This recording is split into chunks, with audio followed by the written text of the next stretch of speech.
Apocalipse. A esperança vence. 10ª parte.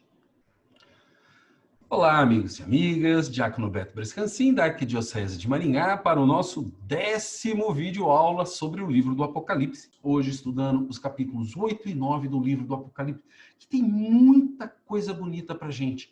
A gente vai estar abrindo ali, sabe, os selos, tá? O 7º selo, que vai ter 7 trombetas.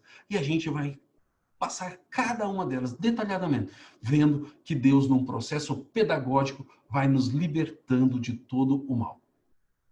Nós já vimos toda essa parte, a apresentação do livro, as cartas às 7 igrejas. Entramos na terceira parte do livro, as visões proféticas, que são divididas em 2 partes.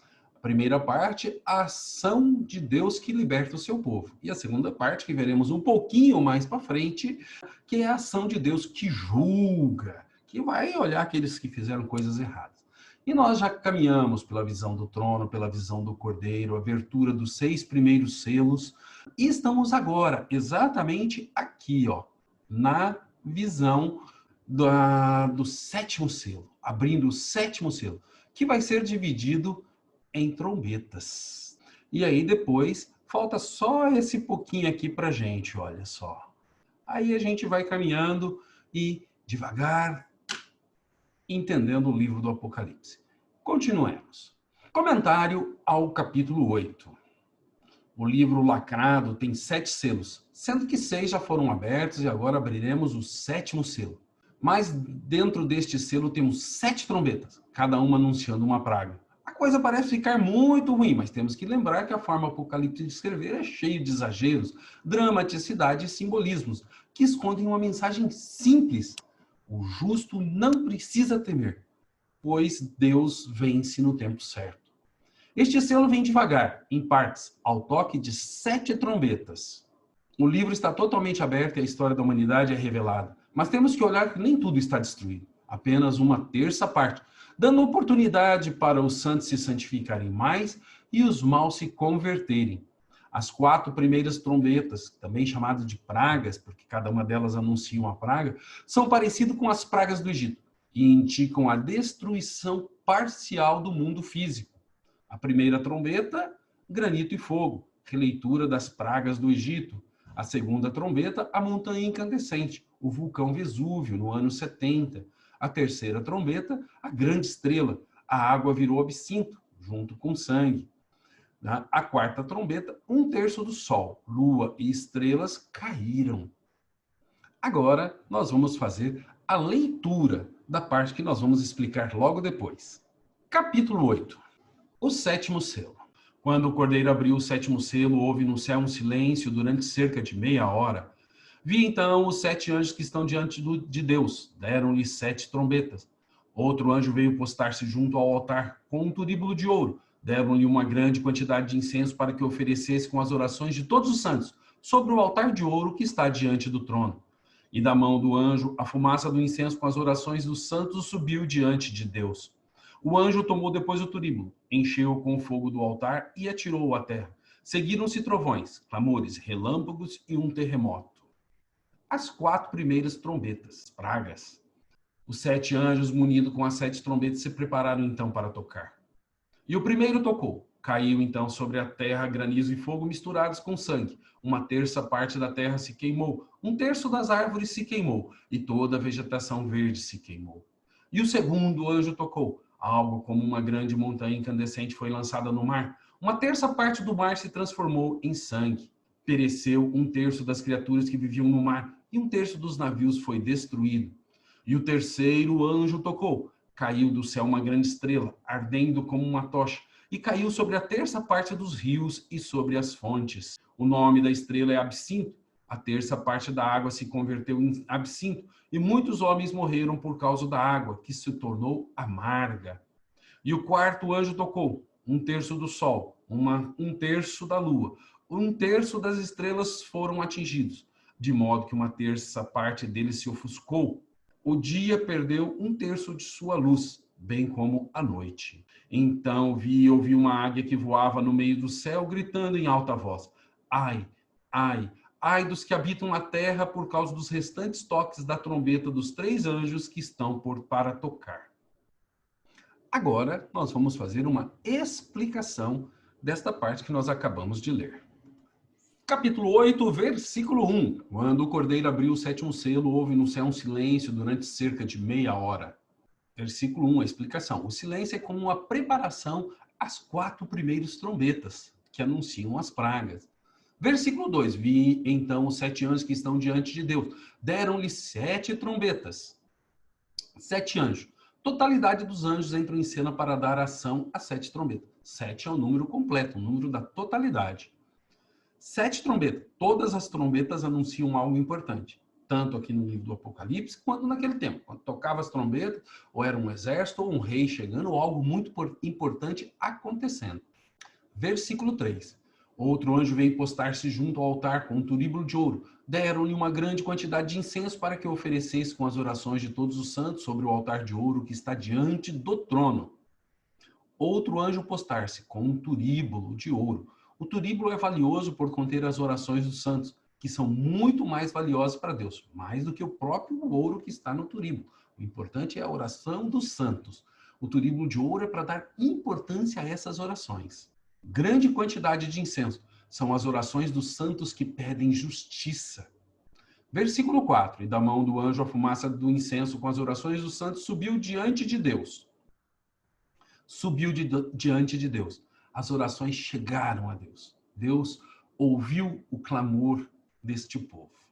Versículo 5. O anjo tomou depois o turíbulo, encheu com o fogo do altar e o atirou à terra. Seguiram-se trovões, clamores, relâmpagos e um terremoto.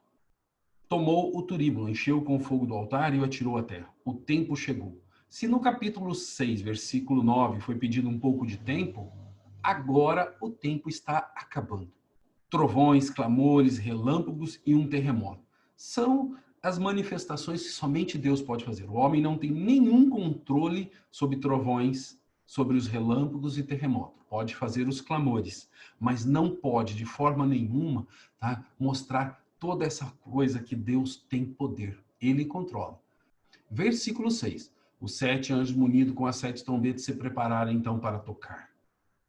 Versículo 6. E ao toque das trombetas que as pragas acontecem de forma ritmada e semelhante às pragas do Egito.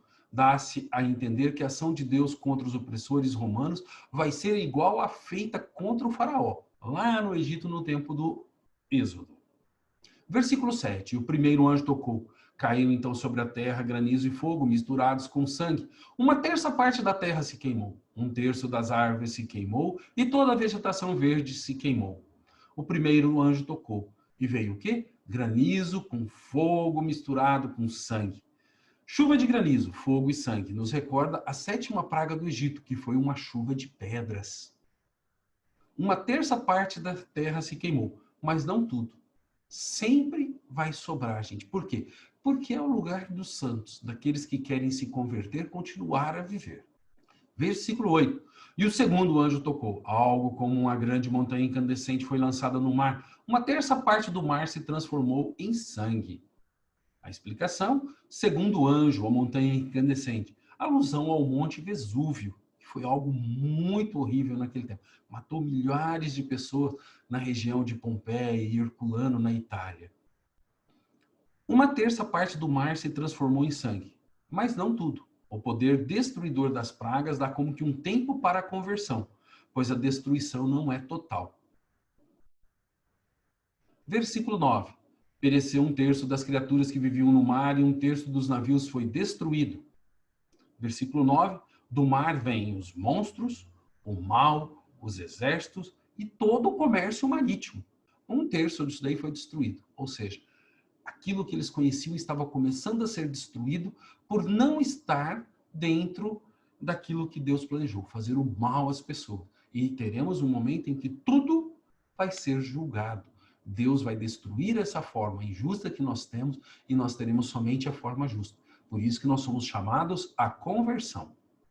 Versículo 10. E o terceiro anjo tocou. Caiu do céu uma grande estrela, ardendo como uma tocha, e caiu sobre a 1/3 parte dos rios e sobre as fontes. A explicação, terceiro anjo tocou com a grande estrela. Nos recorda a primeira praga do Egito, com o Nilo transformado em sangue. Caiu sobre a terça parte dos rios e sobre as fontes. Foram atingidos e estão amargas igual ao absinto. Versículo 11. O nome da estrela é absinto. A terça parte da água se converteu em absinto e muitos homens morreram por causa da água que se tornou amarga. Estrela é absinto. E ela contém a amargura da loza, que é uma planta extremamente amarga. O chá dela é muito amargo e, segundo o pessoal, bom para combater efeitos do câncer. Tá? É uma alusão ao amargor da morte. Versículo 12. E o quarto anjo tocou. 1/3 do sol, 1/3 da lua e 1/3 das estrelas foram atingidos, de modo que 1/3 parte deles se ofuscou. O dia perdeu 1/3 de sua luz, bem como a noite. O quarto anjo tocou. Sol, lua, estrelas ofuscou. As trevas retornam e causam medo por causa de toda essa destruição, dessa desestruturação do mundo do jeito que é conhecido, para um mundo melhor. Versículo 13. Então vi e ouvi uma águia que voava no meio do céu, gritando em alta voz: ai, ai, ai dos que habitam a terra por causa dos restantes toques das trombetas dos 3 anjos que estão para tocar. Águia que voava no meio do céu, gritando: o fim das primeiras pragas. A águia está no céu anunciando que o grito vem de Deus. No céu está Deus. E a águia está gritando lá de perto, falando: olha, tudo isso que está acontecendo é por ordem de Deus. Ai, ai dos que habitam a terra. O pior está por vir nas outras pragas. Ou seja, ainda não está acontecendo toda a desestruturação do mundo da forma que a gente conhecia, que era conhecido. Nós vamos agora, para a gente poder entender melhor essa parte, explicar os 3 ais que são anunciados. Ai, ai, ai dos habitantes da terra. Então nós vamos explicar como que vai acontecer nos próximos capítulos os 3 ais. Entre os capítulos 9 e 11 teremos os famosos 3 ais do Apocalipse. Estamos num momento importante do processo de libertação do povo, pois nos capítulos 6 e 7 tivemos a abertura dos 6 primeiros selos. No capítulo 8 vimos a abertura do 7º selo, que foi dividido em 7 toques de trombeta, sendo os 4 primeiros já abertos. No capítulo 9 temos a abertura do 5º e 6º selo da trombeta, que representam os 2 primeiros ais. O 3º ai está no capítulo 11. Vejamos. Primeiro ai, capítulo 9, versículo de 1 a 12, anunciado pela 5ª trombeta. Segundo ai, no capítulo 9, dos versos 13 ao 19, anunciado pela 6ª trombeta. E o 3º ai, lá no capítulo 11, do versículo 14 a 19, anunciado pela 7ª trombeta. Cada um destes ais é momento derradeiro para os homens se converterem e mudarem de atitude. Deus, rico em misericórdia, sempre possibilita um último momento de conversão, mas respeita a opção de cada um, mesmo que leve à morte. Agora, nós vamos fazer um comentário ao capítulo 9, que nós vamos começar a estudar. Comentário ao capítulo 9. A 5ª e 6ª trombeta praga são parecidas com coisas que amedrontam, mas não matam. Tudo isso para mostrar que a luta contra o mal é complicada, cheia de reviravoltas e difícil de entender. Chama a atenção as visões destas pragas, mas não devemos fixar atenção nisso, pois é própria da forma apocalíptica de passar a mensagem. Temos que ver que o tempo do mal está acabando e a vitória do Cordeiro está mais próxima. Nas 2 pragas do capítulo 9, o centro está nos versículos 20 e 21, e mostram que muitas pessoas, mesmo tendo a possibilidade, não querem fazer o processo de conversão. Neste capítulo temos 2 ais. O primeiro, do versículo 1 a 12, anunciado pela 5ª trombeta, e o segundo, do 13 ao 19, anunciado pela 6ª trombeta. Os versículos 20 e 21 são uma avaliação das 6 primeiras trombetas e mostram que não houve a conversão desejada. Agora, nós vamos fazer a leitura do capítulo 9, para depois a gente ir explicando. Capítulo 9. A 5ª trombeta praga.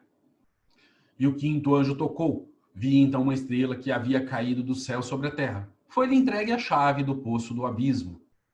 Ela abriu o poço do abismo e dali subiu uma fumaça como a fumaça de uma grande fornalha, de modo que o sol e o ar ficaram escuros por causa da fumaça do poço. E da fumaça saíram gafanhotos pela terra, dotados de um poder semelhante ao dos escorpiões da terra. Disseram-lhes, porém, que não danificasse a vegetação da terra, nem o que estivesse verde as árvores, mas somente os homens que não tivessem o selo de Deus sobre a fonte. Foi-lhes dada a permissão não de matá-los, mas de atormentá-los durante 5 meses com um tormento semelhante ao do escorpião, quando fere um homem. Naqueles dias os homens procurarão a morte, mas não a encontrarão. Desejarão morrer, mas a morte fugirá deles. O aspecto dos gafanhotos era semelhante ao de cavalos preparados para uma batalha. Sobre sua cabeça parecia haver coroas de ouro e suas faces eram como faces humanas. Tinham cabelo semelhante ao cabelo das mulheres e dente como o de leão. Tinham couraças como que de ferro e o ruído de suas asas era como o ruído de carros com muito cavalo, correndo para um combate. Eram ainda providos de cauda semelhante a de escorpiões com ferrões. Nas suas caudas estava o poder de atormentar os homens durante 5 meses. Como rei, tinham sobre si o anjo do abismo, cujo nome em hebraico é Abaddon e em grego Apolion. O primeiro ai passou. Eis que depois destas coisas vem ainda 2 ais. Capítulo 9, versículo 1. E o quinto anjo tocou. Vi então uma estrela que havia caído do céu sobre a terra. Foi-lhe entregue a chave do poço do abismo. Quinto anjo tocou. Temos o início do primeiro ai. Estrela que havia caído do céu sobre a terra. Fenômeno conhecido. Uma estrela cadente. Um meteoro, um meteorito, foi-lhe entregue a chave. Parece que a estrela é gente. Deus deu a chave do poço. Poço do abismo. Morada dos mortos, demônios e prisão dos espíritos maus. Olha, agora ela está com a chave. Quem tem a chave pode trancar ou abrir. E ela abriu o poço do abismo. E dali subiu uma fumaça, como a fumaça de uma grande fornalha, de modo que o sol e o ar ficaram escuros por causa da fumaça do poço. Abriu o poço do abismo. Essa estrela ela tem ações ruins, de liberar o que mora no abismo. Subiu uma fumaça, grande fornalha, alusão a Sodoma e Gomorra, lá em Gênesis capítulo 19. O sol e o ar ficaram escuros. No escuro é difícil discernir o caminho e cria medo. E da fumaça saíram gafanhotos pela terra, dotado de um poder semelhante ao dos escorpiões da terra. Isso no versículo 3. Saíram gafanhotos da terra, como nas pragas do Egito. Aparência de cavalo, horríveis. Poder semelhante aos dos escorpiões da terra. Exagerismos próprios da literatura apocalíptica. E o escorpião, gente, assim como as aranhas e cobra, sempre causaram medo nas pessoas. Por quê? Porque a gente nunca sabe onde está. Aparece muito de repente. Versículo 4. Disseram-lhe, porém, que não danificassem a vegetação da terra, nem o que estivesse verde e as árvores, mas somente os homens que não tivessem o selo de Deus sobre a fronte. Não danificassem a vegetação da terra. Uma limitação de destruição. E nos tempos antigos, gente, todas as árvores, elas eram proibidas de ser cortadas ou danificadas durante uma guerra. Por quê? Uma oliveira, por exemplo, demorava 40, 50 anos, às vezes, para começar a produzir frutos. E se você cortasse, gerações e gerações ficariam sem nada. Até dos dominadores, se eles conquistassem aquela terra, eles não teriam os frutos para comer, para poder lucrar. Então, não podia ser destruído. Homens que não tivessem o selo sobre a fronte. Sofrimento de estar longe de Deus, de não ter a pertença a uma comunidade. Tá? De você não falar assim, olha, eu estou enraizado, eu vivo minha fé junto com esta comunidade, na igreja tal, na paróquia tal, sabe, na capela tal e assim por diante. Não é uma marca física, não, tá? Tivesse o selo sobre a fronte aqui, uma marca, Deus, uma cruz, não. É a marca de pertencer a uma comunidade, a alegria de estar numa comunidade de fé. Versículo 5. Foi-lhes dada a permissão não de matá-los, mas de atormentá-los durante 5 meses, com um poder semelhante ao do escorpião quando fere um homem. Dada a permissão não de matá-los, mas de atormentá-los, só podem fazer o que Deus lhe permite, fazer mal à carne, ao corpo, mas nunca à alma. Ou seja, eles não podem tirar a vida eterna, mas podem trazer muitos tormentos para nós hoje. 5 meses. Tempo limitado. 1, 2, 3, 4, 5, acabou. Não é um tempo enorme. É um tempo limitado de sofrimento. Ou seja, não será para sempre. No versículo 6, naqueles dias os homens procurarão a morte, mas não a encontrarão. Desejarão morrer, mas a morte fugirá deles. Desejarão morrer, mas a morte fugirá deles. O cenário é tão ruim que a morte parece boa alternativa, mas até isso lhes é tirado. Agora nós vamos ler o versículo 7, 8, 9 e 10 de uma vez só e depois vamos fazer a explicação deles, porque eles formam um bloco. Versículo 7. O aspecto dos gafanhotos era semelhante ao de cavalos preparados para uma batalha. Sobre sua cabeça parecia haver coroas de ouro e suas faces eram como faces humanas. Versículo 8, tinha um cabelo semelhante ao cabelo das mulheres e dente como de leão. No 9, tinham couraças como que de ferro, e o ruído de suas asas era como o ruído de carros com muito cavalos, correndo para um combate. Versículo 10, eram ainda providos de cauda semelhante às dos escorpiões, com ferrões. Nas suas caudas estava o poder de atormentar os homens durante 5 meses. Agora, a explicação desses 4 versículos. Eles mostram os gafanhotos como a cavalaria do exército bárbaro em marcha de guerra, saqueando tudo pelo caminho. Onde passava, limpava. O povo conhecia a destruição dos gafanhotos e sabia como os povos bárbaros faziam.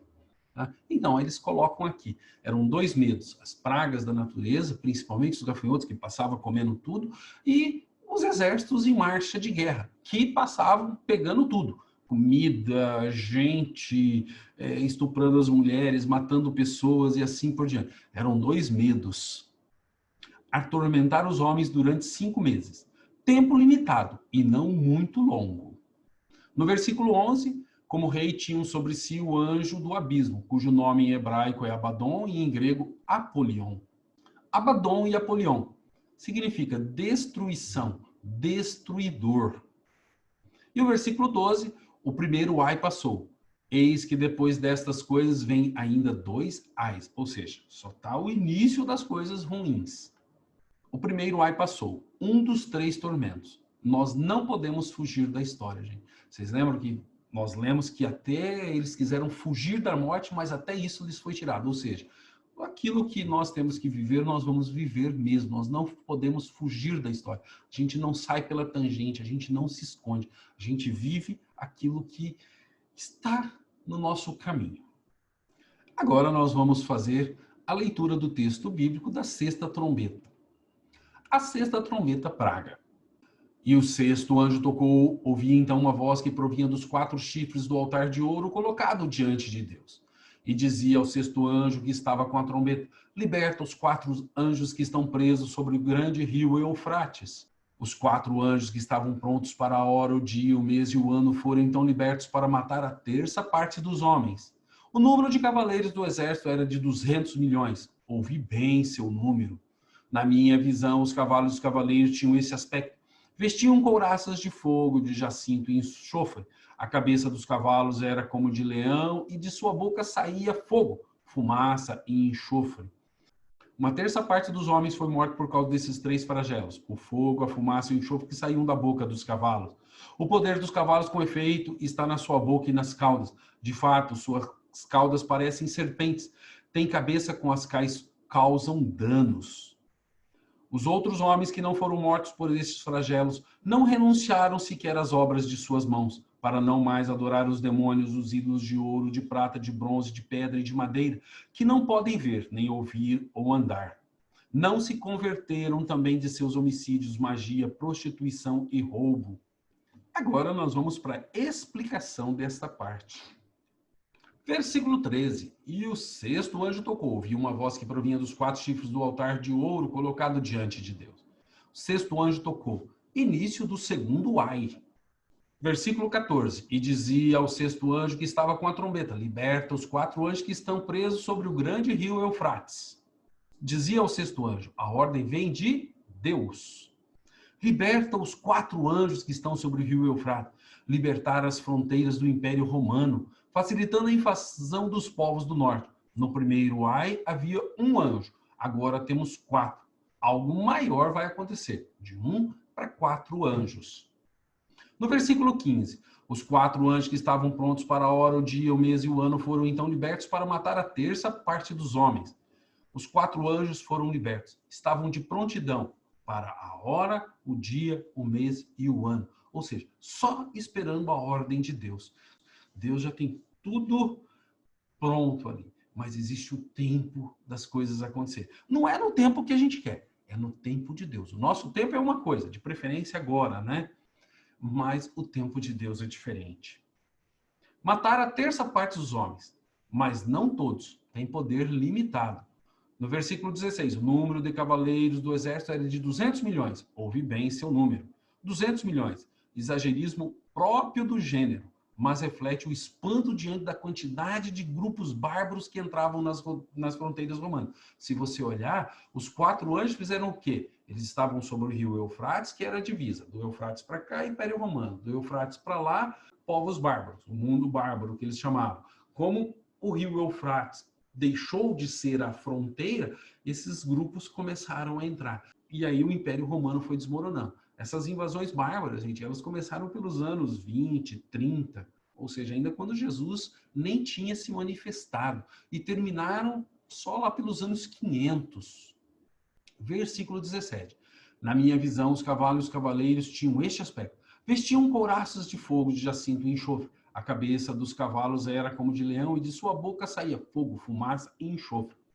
A explicação do versículo 17, muito diferente para os padrões judaicos e romanos, mas comum aos povos bárbaros, próprio da literatura apocalíptica.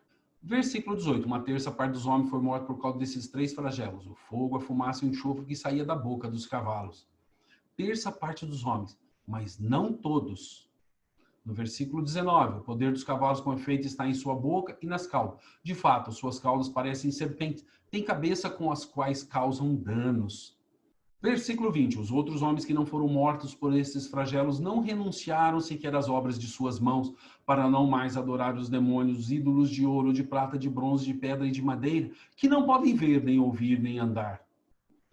Explicação dos versículos 19 e 20. São o centro desse capítulo e mostram que mesmo com coisas ruins acontecendo, como as descritas nestes versículos, muitos não mudaram de atitude.